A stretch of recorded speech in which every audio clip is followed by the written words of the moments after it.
Hi, I'm Mike Gallagher, and I represent Wisconsin's great 8th District in Congress, where I chair the Select Committee on the Chinese Communist Party. Thank you to the Parliament of World Religions for inviting me to speak. I'm sorry I couldn't be there to join you in person, but I wanted to share some insights from our work on the faithful who are in crisis inside China. The Chinese Communist Party is rewriting the Bible. You see, in the Gospel of St. John, Jesus famously defends a woman caught committing adultery against her accusers, saying, "Let he among you without sin cast the first stone." The chastened accusers then slink away, and Jesus says to the woman, "Has no one condemned you? Then neither do I condemn you. Go forth and sin no more." It's a beautiful story of forgiveness and mercy. Unless, of course, you're a CCP official. Then it's a story of a dissident challenging the authority of the state. A possible sneak preview of what a Bible with socialist characteristics might look like appeared in a Chinese university textbook in 2020. The rewritten Gospel of John excerpt ends not with mercy, but with Jesus himself stoning the adulterous woman to death. Across Henan province, local CCP officials forced Protestant churches to replace the Ten Commandments with Xi Jinping quotes like "Thou shalt have no other gods before me" became diktats like "resolutely guard against the infiltration of Western ideology."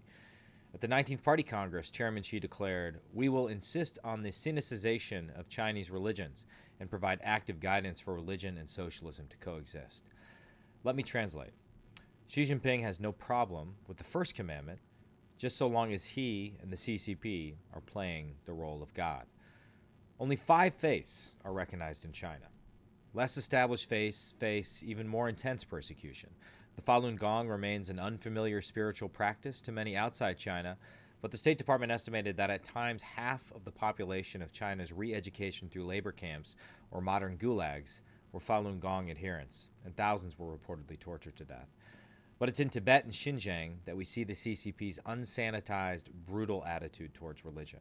While other faiths are persecuted throughout China, Buddhists and Muslims in the far west of the country are facing, quite simply, the attempted annihilation of their faith, and in some cases, their population. The CCP is committing genocide, the crimes above all crimes, in Xinjiang. The CCP is also perpetrating a slow-motion cultural genocide, targeting the ethno-religious minority groups like the Uyghurs, Tibetans, Southern Mongolians, Kyrgyz, and others. Buddhist statues are bulldozed, monasteries are gutted, mosques are destroyed. Children are forcibly separated from families and packed off to colonial boarding schools, where religion and native languages are often forbidden. Yet even under intense persecution, faith persists throughout China.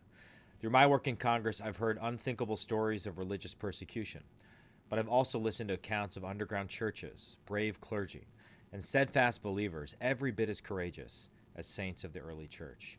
In an interview with The Guardian, the pastor of one Chinese church stated, "In this war, in Xinjiang, in Shanghai, in Beijing, in Chengdu, the rulers have chosen an enemy that can never be imprisoned, the soul of man." The pastor ended with an assessment that we must make come true. The PRC rulers are doomed to lose. Thank you.